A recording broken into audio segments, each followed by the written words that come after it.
સાવકા પિતાએ ₹50,000માં મુંબઈમાં વેચી દીધેલી સગીરા ભાગીને રાજકોટ આવી. સહાનુભૂતિ દેખાડી આશરો દેનાર દંપતીએ પણ લોહીના વેપારમાં ધકેલી. રાજકોટની 181ની ટીમે સગીરાને નર્કોગારમાંથી બહાર કાઢી આપવીતી સાંભળ્યા બાદ ચોંકી ઉઠી. પોલીસ ફરિયાદ થાય તેવી વકી.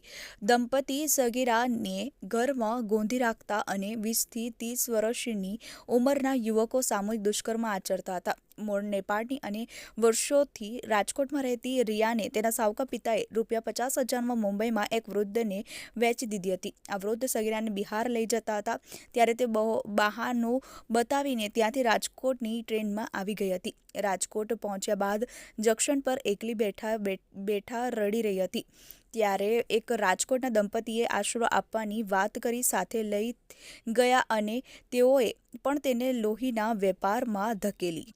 Bureau report, TV eighteen news, Rajkot.